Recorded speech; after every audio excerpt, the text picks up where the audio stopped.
বল বলো। হরি বললে যদি একবার হরির কৃপা হয়ে যায়, তুমি যদি হরিকে ছাড়তে চাও, হরি নাম যার তোমাকে ছাড়বে না। যাকে কাছে পেয়েছে তাকে জড়িয়ে ধরেছে। একবার হরি বল বলো। বদন ভরে বাহু তুলে তোমরা একবার প্রেমছি বদনে হরি বল বলো। হরি বল।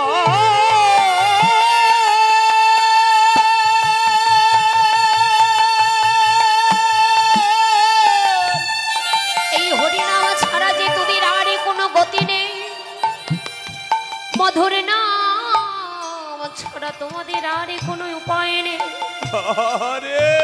তাই তোমরা যে যাই করো না কেন, হাতে করো গৃহকর্ম, মুখে বল হরি, মানব জন্ম তোমার যাইবে।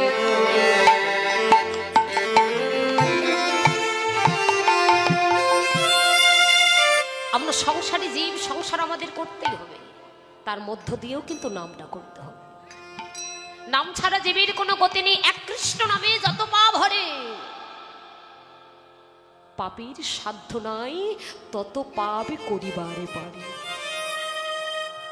একবার কৃষ্ণ নাম নিলে যদি জীবের সমস্ত পাপ তাপ দূরীভূত হয়ে যায়, তাহলে আপনারা প্রশ্ন করতে পারেন, মারে আমরা তো সারাদিন হরিনাম করছি, এত হরিনাম করছি, কই হরির তো কৃপা হচ্ছে না, তার তো দেখা পাচ্ছে না, কই তার কৃপা পরিশোধ হচ্ছে না।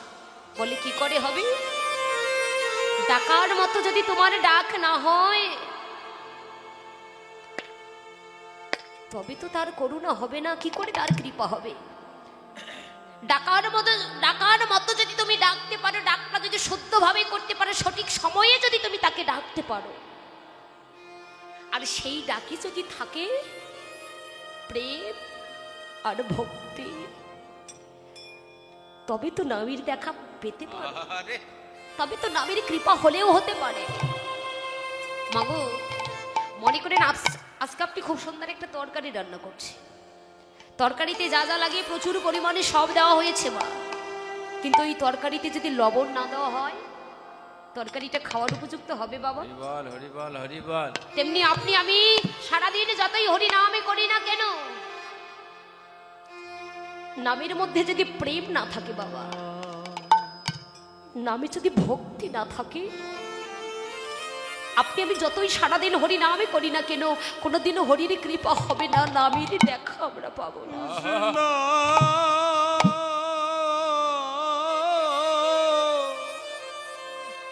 তাই এত সুন্দর দুর্লভ মানব কুলে আমরা জন্ম পেলাম, একটি দুটি জন্ম নয় মাগো, 84 লক্ষ জনে ভ্রমণে করে দুর্লভ মানব জন্ম পেলাম। যে জন্মটি, যে দেহটি আমার প্রভুর সেবার জন্য একমাত্র উপযুক্ত জন্ম, উপযুক্ত দেহ, অথচ সেই দেহ ধারণে করে সেই জন্ম আমরা লাভে করে ভুলে করেও এই বদনে আমাদের গৌরের নামটি আসলো না। কজন ভগবানের নাম করতে পারি মা? সারাদিনে আমরা কয়বার ভগবানকে ডাকি, কয়বার তার কথা স্মরণ করি বাবা? একবার ভেবে দেখেছেন, যার জন্য জগতে এলাম, যার কৃপায় জগৎ সংসারে এলাম, যার জন্য খেতে পাচ্ছি, যার জন্য কথা বলতে পারছি, যার জন্য আমরা চলতে পারছি, কই তার বদনটা তুই একবারও আমরা দর্শন করি? এখানে আমরা যারা আছি, কেউ আমরা বুকে হাত দিয়ে বলতে পারবো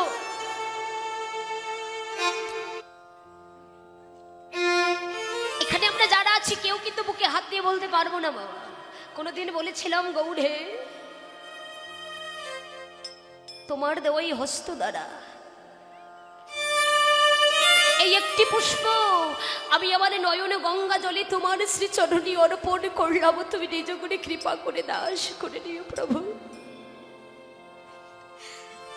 মনের ভুলেও কিন্তু কথাটি বলতে পারলাম, ভুলে করেও কোনোদিন এই বদনে গৌড়ের নামটি আসলো না, কিন্তু কেন? তাকে তো কথা দিয়ে এসেছিলাম, কথা দিয়ে এলাম, কিন্তু কথা আমরা রাখতে পারলাম না। কখন কথা দিয়েছি, কোন দিন কথা দিয়েছি ভেবে দেখুন। প্রতি প্রত্যেকেই যখন মায়ের মাতৃ জঠরে সপ্তম মাসে হেডমুন্ড ঊর্ধ্বপদে ছিলাম, মায়ের গর্ভে কত কৃমিকীটের যন্ত্রণা। সেই সময় করুণা করে বলেছিলাম, দয়াময় প্রভু আরে তুমি আর দুঃখ দিও না, আর কষ্ট দিও না প্রভু, তুমি আমায় ধরাধামে পাঠিয়ে দাও। তুমি আমায় ভবে নিয়ে চলো, ভবে গিয়ে তোমার নাম গুণ কীর্তনে করবো, তোমার ভজন সাধনে করবো। কিন্তু মাতৃ জঠর থেকে জন্ম নেবার পর ধীরে ধীরে আমরা যতই বড় হয়ে যাচ্ছি ততই কিন্তু পাপে জর্জরিত হয়ে যাচ্ছি। তারই কথা আমাদের মনে পড়ে না কেন? সংসার মায়ার জালে আবদ্ধ হয়ে মধুময় মধুর হরি নামের কথা আমরা ভুলে গে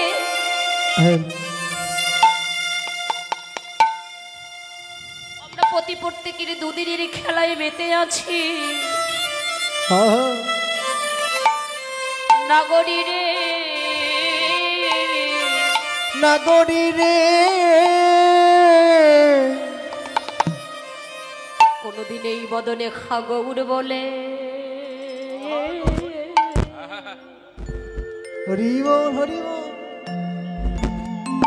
খাগৌর বলে আমরা কাঁদিলাম,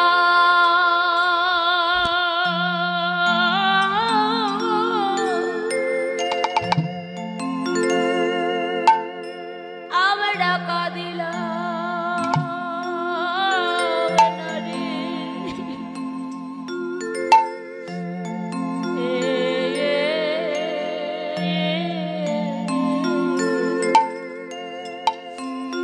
নাগরী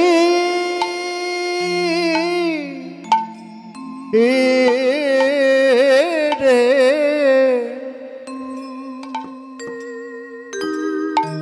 কোনদিন হাগো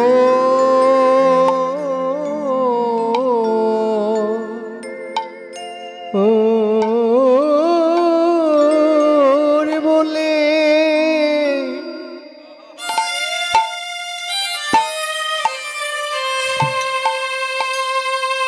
গৌর বলে কাঁদিলা,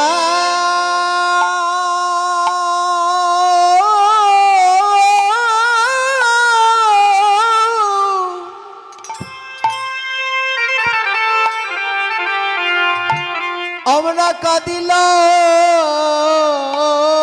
নদী নাগরী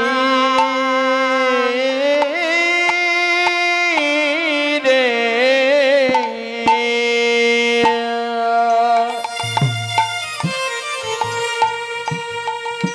আমরা যেন কোনদিন হাগৌর বলে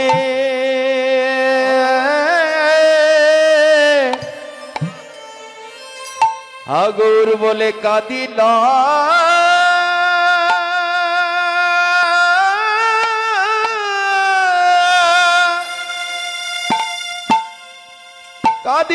না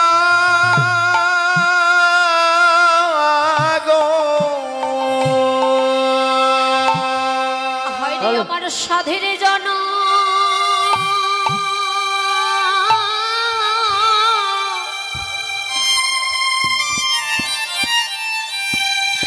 ওরে আমার সাধের জন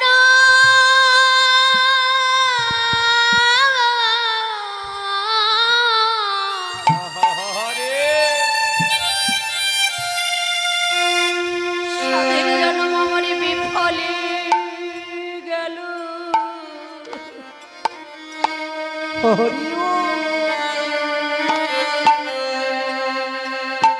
কোনদিন এই বদনে খাগৌর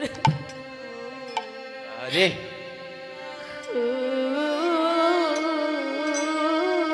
বলে খাগৌর বলে আমরা কাঁদিলাম। আরে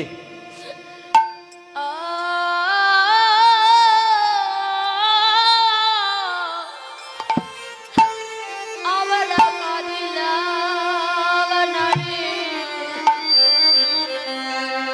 ওরে আমার সাথে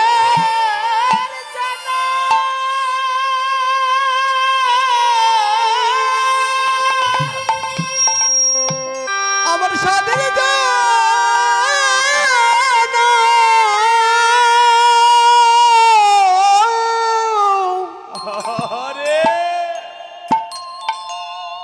বুঝিবি বলে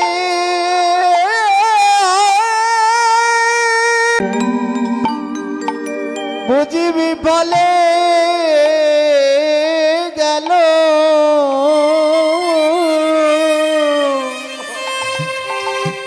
নগরী রে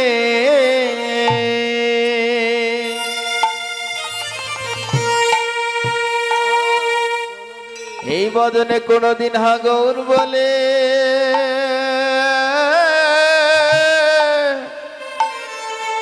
হাগৌর বলে কাঁদিলা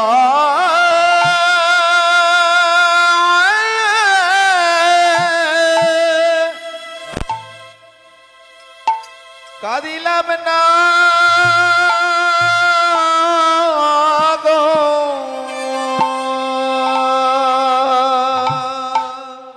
কত পুণ্যে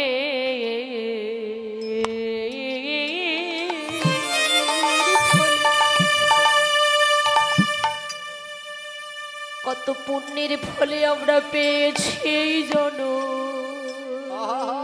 আরে আর হয় কি না হয় আর আমাদের এমন জন কত পুণ্যে হৃদয়ে গৌরী প্রেমানন্দে হরি বল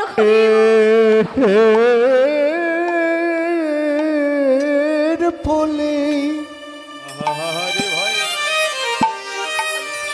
আমরা পেয়েছি এমন সাদের জানা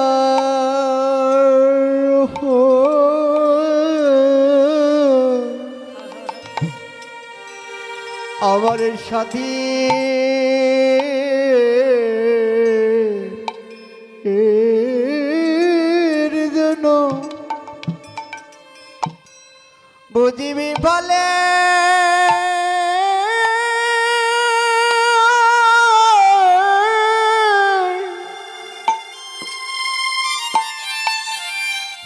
বিফলে গেল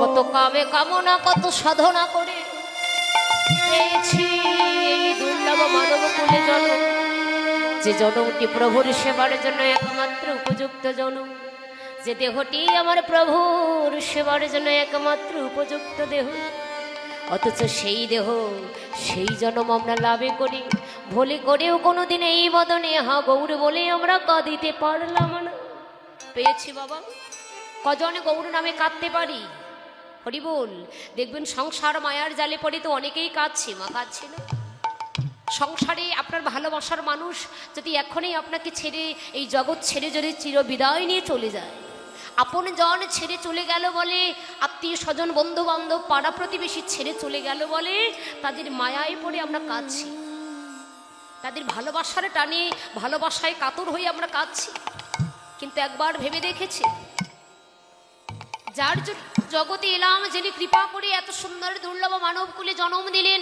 যার জন্য খেতে পাচ্ছি যার জন্য চলতে পারছি যার জন্য কথা বলতে পারছি কই তার নামের প্রেমে তো দুপুরটা নয়ন বাড়িও আমরা ঝরাতে পারলাম না হরি বল হরি বল কিন্তু ঝরাতে পারে কারা মানুষ তো আমরা সকলে আমাদের মাঝে কিন্তু মা দেখবেন আমাদের কিছু থাকবা না থাক আমাদের ধন সম্পদ টাকা পয়সা বাড়ি গাড়ি কিছু থাকবা না থাক প্রত্যেকের মাঝে কিন্তু একটা জিনিস আছে প্রত্যেকের মাঝে একটা বস্তু আছে কি আমাদের কিছু থাকবো না থাক আমাদের প্রত্যেকের মাঝে কিন্তু অহংকারটা আছে সত্যি বাবা ধন সম্পদ টাকা পয়সা বাড়ি গাড়ি স্ত্রী পুত্র কোনো কিছু থাকবো না থাক প্রত্যেকের মাঝে কিন্তু অহংকারটা লুকিয়ে আছে কিন্তু মনে রাখবেন তুমি আমি যে অহংকারে বশীভূত হয়ে আছি যে অহংকারের আসনে বসে আছি যে অহংকারের বেশভূষা পরিধান করে আছি এই অহংকারের বেশভূষা পরিধান করে অহংকারের আসন থেকে কোনোদিন আমার গৌর গোবিন্দের কৃপা লাভ হবে না অহংকার করে কথা নয় অহংকার করে কখনো কোনোদিন আমার ভগবানের করুণা লাভ করা যায় না অহংকার করেছিল কে শতবাহীর দাদা দুর্যোধন তারা পেয়েছিল ভগবানকে লাভ করতে পারেনি কারা পেয়েছে একমাত্র পঞ্চ পাণ্ডবেরা এই যে মা, আমরা তো হরি নামের যে করুণা, হরিমা নামের যে কি মাহাত্ম্য, এটা কিন্তু আমরা অনেকেই জানি না। একটা ভজনে দেখবেন আছে যে নামে যে ডুবেছে সেই বুঝেছে, অন্যের বোঝা বড় দায়। হরি নামে কি আনন্দ ডুবলে জানা যায়, না ডুবলে কিন্তু জানা যায় না বাবা। যারা নামের প্রেম সাগরে ডুবতে পেরেছে একমাত্র তারাই কিন্তু জানে। যারা নামের প্রেম সাগরে ডুবতে পারেনি তারা কি করে জানবে, কি করে বুঝবে যে হরির নাম করে কাঁদলে যে কি সুখ পাওয়া যায়। ওমা জগতে কত প্রকার দেখবেন আনন্দ আছে, আছে না? দেখবেন অনেকেই টেলিভিশন দেখা খুব আনন্দ মনে করে, অনেকে ফেসবুক চালা আনন্দ মনে করে, তাই না? অনেকে আছে খেলাধুলা করা আনন্দ মনে করে, অনেকে আছে মাঠে কাজ করাটাই বড় আনন্দ মনে করে। কিন্তু বাবা সবগুলোই তো আনন্দ, কিন্তু প্রকৃত আনন্দটা কোনটা? আপনি যা করছেন আপনার কাছে যেটা ভালো লাগছে ওটা আনন্দ, আপনার কাছে আনন্দ মনে হচ্ছে। কিন্তু আপনার কাছে যতই আনন্দ হোক না কেন, আপনি যেভাবেই আনন্দ উপভোগ করুন না কেন, কিন্তু প্রকৃত আনন্দটা কোনটা? প্রকৃত আনন্দ সেটাই যে আনন্দ করলে জীবনে কোনোদিন নিরানন্দ আসবে না।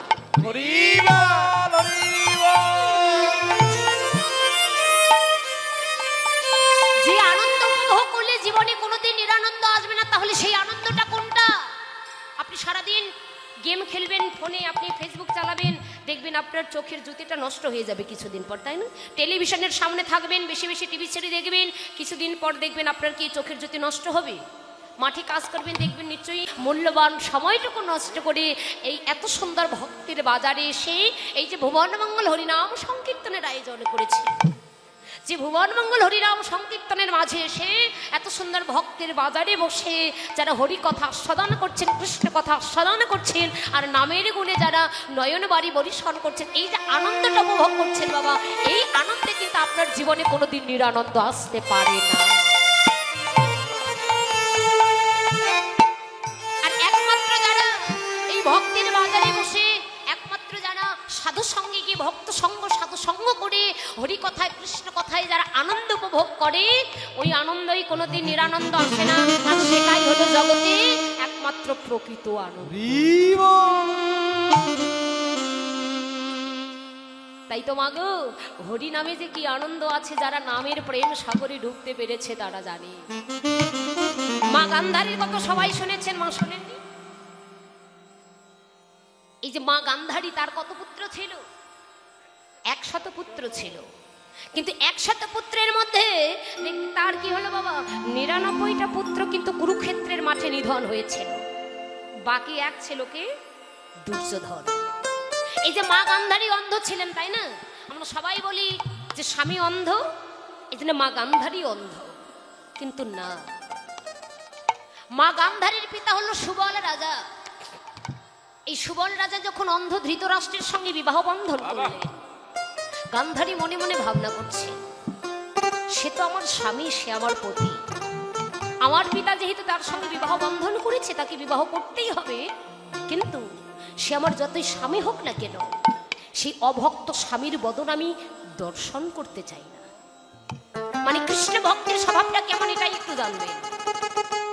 একটা কৃষ্ণ ভক্তের স্বভাবটা এমনই বাবা, সে যতই তার কাছের মানুষ, যতই নিকটতম মানুষ হোক না কেন, কৃষ্ণ যারা ভক্ত, যারা কৃষ্ণ ভক্ত, তারা কিন্তু ওই অভক্তের বদন কখনো দর্শন করতে চায় না। সে যতই ভালোবাসার মানুষ, যতই কাছের মানুষ হোক না কেন। অন্ধ ধৃতরাষ্ট্র অহংকারী ছিলেন, কৃষ্ণকে ভালোবাসতেন না, তিনি একজন অভক্ত ছিলেন। কিন্তু মা গান্ধারী বড় ভক্তিমতী ছিলেন, তার হৃদয়ে কৃষ্ণ প্রেম ছিল। কিন্তু পিতা যখন অভক্তের সঙ্গে বিবাহ বন্ধন করলেন, বিবাহে রাজি হয়েছে, বিবাহ করবেন, কিন্তু নয়নে 100 কোটি বেঁধেছিল যে ওই অভক্ত স্বামীর বদন আমি দর্শন করতে চাই না। আমরা অনেকেই বলি যে স্বামী অন্ধ, এই জন্য গান্ধারী অন্ধ, কিন্তু না মাগো, আপনার স্বামী যদি অন্ধ হয়, এই বলে কি কোনো মা অন্ধ হতে পারে? কোন মায়ের স্বামী যদি খোড়া হয়, এই বলে কি ওই মা খুঁড়িয়ে খুঁড়িয়ে চলতে পারে? কোন মায়ের স্বামী যদি বোবা হয়, এই জন্য কি ওই মাও বোবা হবে? তাহলে মা গান্ধারী নয়নে 100 পটি বাঁধলেন, কিন্তু এতে কি অন্ধ হয়েছিল বাবা? 100 পটি বেঁধেছিল কতদিনের জন্য? না 50 বছরের জন্য। তাহলে নয়নে 100 পটি 50 বছরের জন্য বাঁধলেন, তবুও গান্ধারী অন্ধ হলেন না। অন্ধ না হয়ে, মানে অন্ধ না হওয়া তো দূরের কথা, আরো চোখের জ্যোতি দ্বিগুণ বেড়ে গিয়েছিল। চোখের জ্যোতিটা আরো দ্বিগুণ বেড়ে গিয়েছিল। বলুন তো কেন? আপনি আমি যদি 100 পটি কেন মা, 10টা পটি যদি নয়নে 5 দিনের জন্য বেঁধে রাখি, আমরা কিন্তু অন্ধ হয়ে যাব, আর দেখতে পারবো না। কিন্তু গান্ধারী 50 বছরের জন্য 100 পটি নয়নে বাঁধলেন, কিন্তু অন্ধ হলেন না। কেন? শাস্ত্রে লিপিবদ্ধ করলেন, গান্ধারী নয়নে যে 100 পটি বেঁধেছিল, যতটা পটি বেঁধেছিল ততটা পটির মধ্যে একবার করে আমার কৃষ্ণ নামটি লেখা ছিল।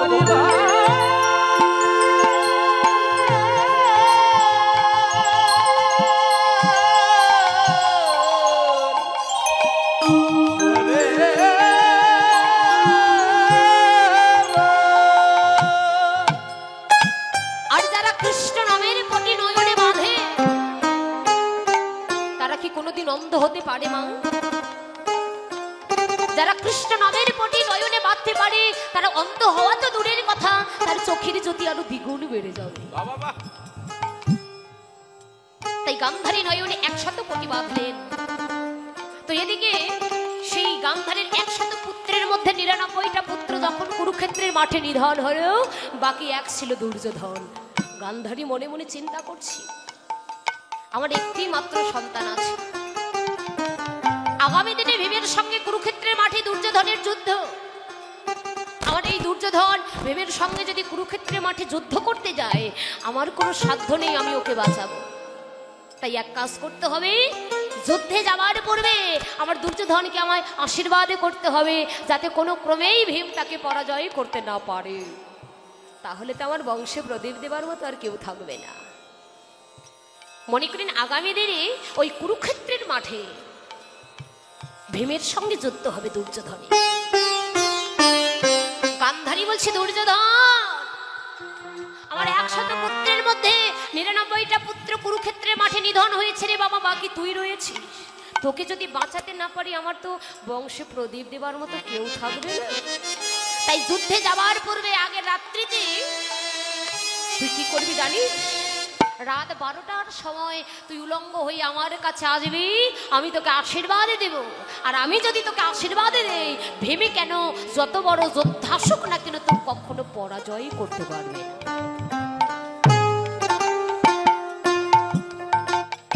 ভক্তের অধীনে ভগবান, ভগবানের কাজ কি বাবা? ভক্তের মনোবাঞ্ছা পূরণ করাই হলো আমার ভগবানের কাজ। আপনার মনের কথা আমি যদি জানতে না পারি, আমার ভগবান কিন্তু জানে। আমার মনের কথা আপনি জানতে না পারলে ভগবান কিন্তু জানে। কারণ ভগবান প্রত্যেকটি জীবের মাঝেই বিরাজ করছে। তিনি যদি আমার হৃদয়ে না থাকতেন, বিরাজ যদি না করতেন, আমি কথা বলতে পারতাম বাবা? দাঁড়িয়ে থাকতে পারতাম? এখানে আসতে পারতাম? আপনারা এখানে আসতে পারতেন? কেউ আমরা আসতে পারতাম না। ভগবান প্রত্যেকের মাঝে বিরাজ করছে। ভগবান জানতে পেয়েছেন গান্ধারী কি আশীর্বাদ করবে। জানতে পেয়ে মনে মনে ভাবনা করছে যে ধর্মক্ষেত্র কি তো আমায় বাঁচাতে হবে, তাদের তো আমায় রক্ষা করতেই হবে। এই জন্য ভগবান কি করলেন, ঠিক রাত 12টার সময় পথের ধারে একটা গাছের খুঁটিতে দাঁড়িয়ে আছে। কখন দুর্যোধন মায়ের কাছে আশীর্বাদ নিতে যায়, ঠিক রাত 12টার সময় দুর্যোধন যখন উলঙ্গ হয়ে মায়ের কাছে যাচ্ছে আশীর্বাদ নিতে, কৃষ্ণ বলছে, দুর্যোধন,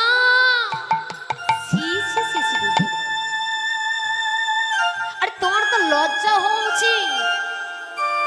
তুমি এত বড় একটা ছেলে মায়ের কাছে এই রাত 12টার সময় যাচ্ছ আশীর্বাদ নিতে, তুমি উলঙ্গ হয়ে মায়ের কাছে যাচ্ছ।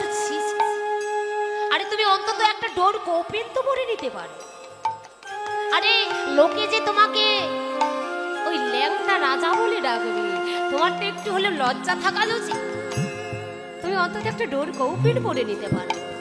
বাবা, একটা মায়ের সন্তান সে যত বড়ই হোক না কেন, একটা মায়ের সন্তান যদি বৃদ্ধ হয়ে যায়, তবু কিন্তু সন্তান সন্তানই থেকে যায়। মায়ের কাছে তার সন্তান সন্তানই থেকে যায়, সে যত বড়ই হোক না কেন। কৃষ্ণের কথা শুনে দুর্যোধন ডোরকৌপে না পেয়ে কি বলেছিল বাবা, পথের ধারে পেয়েছিল একটা কলা পাতা, ওই কলা পাতা দিয়ে তার লজ্জাটা নিবারণ করে মায়ের কাছে গেলেন আশীর্বাদ নিতে। গিয়ে রাখছেন, মা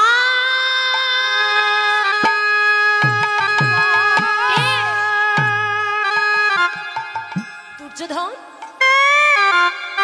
এসেছিস? হ্যাঁ আমি এসেছি। সারা পেয়ে গান্ধারী নয়নে যে 100 পটি বেঁধেছিলেন, একটা একটা একটা একটা করে পটি খুলে যেই না দুর্যোধনের আপাদ মস্তক লক্ষ্য করলেন, লক্ষ্য করে বলছে, দুর্যোধন একই আমি যে তোকে বলেছিলাম উলঙ্গ হয়ে তুই আমার কাছে আসবি, কিন্তু তুই কলা পাতা পরে কেন আমার কাছে এসেছিস? ওরে আমি যে তোর আপাদ মস্তকটা লক্ষ্য করেছি, তোর সম্পূর্ণ দেহ লোহায় পরিণত হয়ে গেছে, কিন্তু তুই যে কলা পাতা পরিধান করে আমার কাছে এসেছিস বাবা, তাই কলা পাতা পরার কারণে তোর ওই উরুদেশটা কিন্তু রক্তে মাংসে গড়া থেকে গেল। তোর সম্পূর্ণ দেহটা লোহায় পরিণত হয়েছে, কিন্তু তোর উরুদেশটা রক্তে মাংসে গড়া থেকে গেল। ওই ভেবে যদি কুরুক্ষেত্রের মাঠে তোকে উরুদেশে একবার আঘাতে করে, আমি কেন, আমার কোনো শক্তি নেই যে তোকে আমি প্রাণে বাঁচাবো। অহংকারে দুর্যোধন অহংকারে মত্ত হয়ে বলেছিল, মা আমার উরুদেশটা রক্তে মাংসে গড়া থেকে গেল, তাতে কি হয়েছে মা? এটা তো আর অন্য কেউ জানে না, এটা শুধু তুমি জানো আর আমি জানি। কিন্তু বাবা যিনি অন্তর্যামী তার কি জানার বাকি আছে? যিনি অন্তর্যামী তার তো জানার বাকি নেই। কিন্তু অহংকারে দুর্যোধন অহংকারে মত্ত হয়ে বলছে, মা এটা তো শুধু তুমি জানো আর আমি জানি, আর অন্য কেউ তো জানে না। গান্ধারী বলেছিল, রে আমি তোকে বলেছি তুই উলঙ্গ হয়ে আসবি, কিন্তু কলা পাতা কেন পরে এসেছিস বাবা? দুর্যোধন বলছে, জানো মা আমি যে কলা পাতা পড়তে চাইনি, আমাকে জোর করে পরিয়ে দিয়েছে। কে কে তোকে এই কলা পাতা জোর করে পরিয়ে দিয়েছে? জানো মা, ওই যে কি যেন তার নাম, ওই যে কালো তার বদন, ওই নন্দের বেটা কেলোচোরা, সেই আমাকে জোর করে কলা পাতা পরিয়ে দিয়েছে। মা গান্ধারী বলছে, দুর্যোধন তুই তাহলে ওই পথে দিয়ে কেন এসেছিলি বাবা? আর কি তোর অন্য কোনো পদে ছিল না আজ এবার মতো? দুর্যোধন আমার কেঁদে কেঁদে বলছি, ও মা জানো মা তুমি কোন পথেরই কথা বলছো? আমি যে পথেই দিয়ে যাই না কেন, যে পথেই আসি না কেন, যেন ওই পথে আমার কৃষ্ণ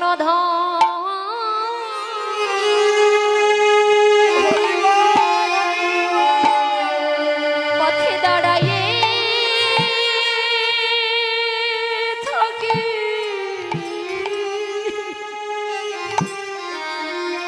যেন ওই পথে আমার কৃষ্ণ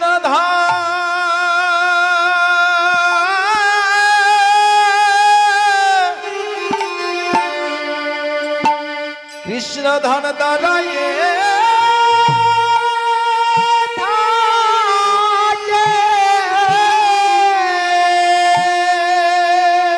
যেন এই পথে আমাদের কৃষ্ণ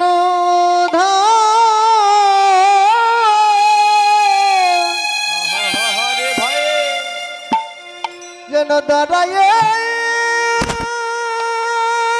থাকে।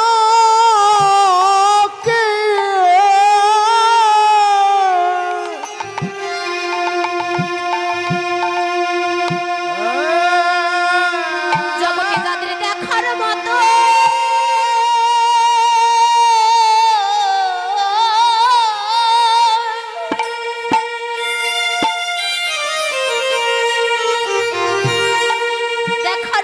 যাদের নয়ন আছে,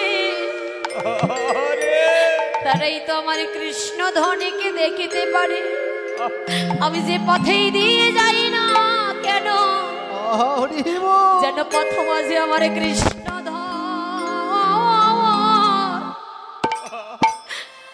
কৃষ্ণধন আমার পথে দাঁড়াইয়ে থাকে। যাদের দেখার মতো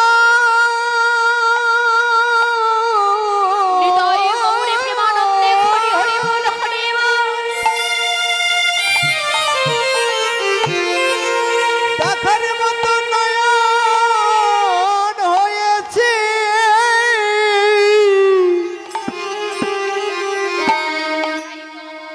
বলি তারাই তো আমার আহারে কৃষ্ণধনকে দেখিতে পারে। ও যাদের দেখার মতো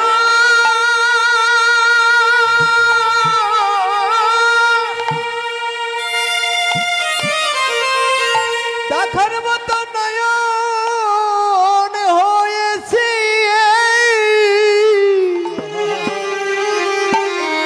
বলি তারাই তো আমার কৃষ্ণধনকে এমছে বাবা ওরে দেখিতে পারে। ও মা, তুমি কোন পথের কথা বলছো মা? আমি যেদিকে যে পথেই যাই না কেন, ওই দিকে আর ওই পথেই যেন দেখি আমার এই কৃষ্ণধন পথ মাঝে দাঁড়িয়ে আছে। ভগবান কোথায় নেই? উত্তরে বলো, দক্ষিণে বলো, পূর্বে বলো, পশ্চিমে বলো, ভগবান কোথায় নেই? তুমি যেদিকে তাকাবে, যেখানকার কথা বলো না কেন, ভগবান সর্বশক্তিমান, ভগবান সব জায়গায় তো বিরাজ করছে।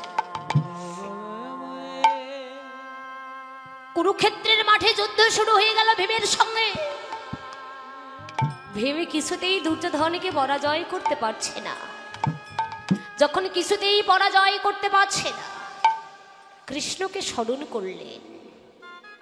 ভীম যখন কৃষ্ণকে স্মরণ করেছে, কৃষ্ণচন্দ্র বললেন, ভীম পারবি না। মা গান্ধারী যে আশিস দিয়েছে দুর্যোধনকে পারবে না, তবে পারবে। কি করলে? ইশারা ইঙ্গিত করে দেখাই দিলেন, যদি আসল জায়গায় একবার বাণ মারতে পারিস। ইশারা ইঙ্গিত করে দেখা দিলেন যে উরুদেশে যদি একবার বাণ মারতে পারিস, তবে দুর্যোধন কুরুক্ষেত্রের মাঠে নিধন হয়ে যাবে। কৃষ্ণের ইশারা ইঙ্গিতে বুঝতে পেরে ভীম যেই না কুরুক্ষেত্রের মাঠে যুদ্ধে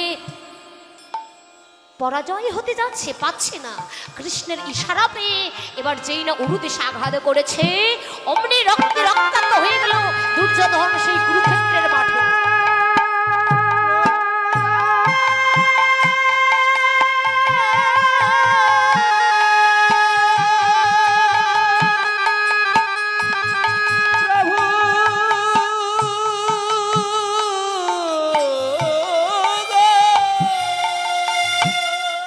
কুরুক্ষেত্রের মাঠে রক্তে রক্তাক্ত হয়ে আপন জনকে ডাকছেন।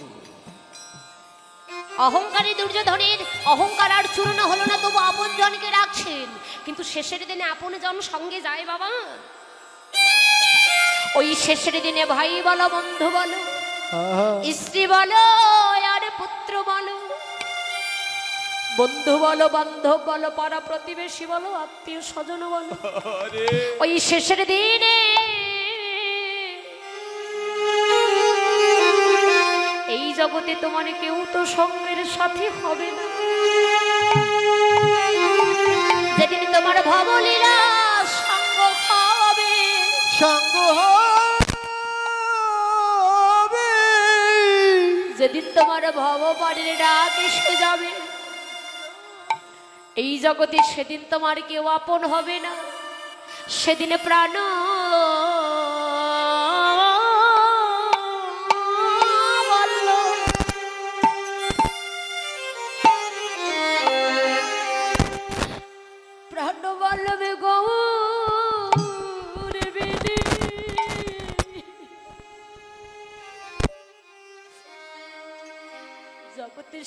তোমার সঙ্গের সাথী।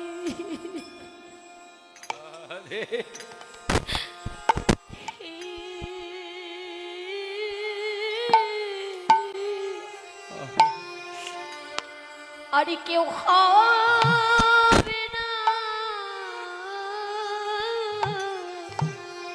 সেদিন প্রাণ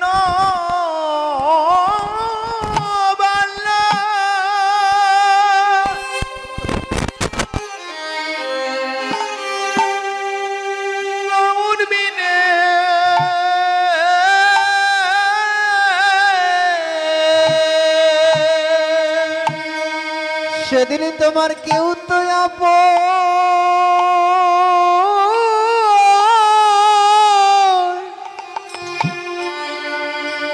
আপন হবে হবে না রে। সেদিন প্রাণ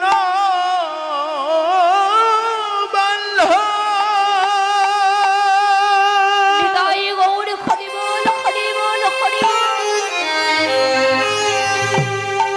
গৌর বিনে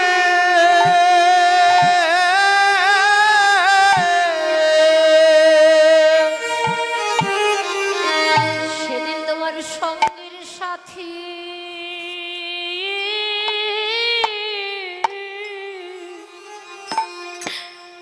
আর কেউ হবে না সেদিন প্রাণ ও বন্ধু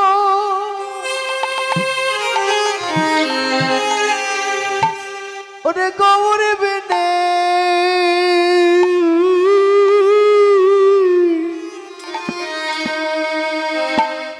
সেদিনই তোমার সঙ্গের সাথী আহারে সঙ্গের সাথী কেউ কেউ হবে না। তাই তোমার এখনো সময় আছে, যদি পারো আমার অহংকারটা ছেড়ে দে। এই উঁচু মাথাটা উঁচু না করে যদি পারো উঁচু মাথাটা নিচু করে একবার বৈষ্ণবের চরণে ঠেকা।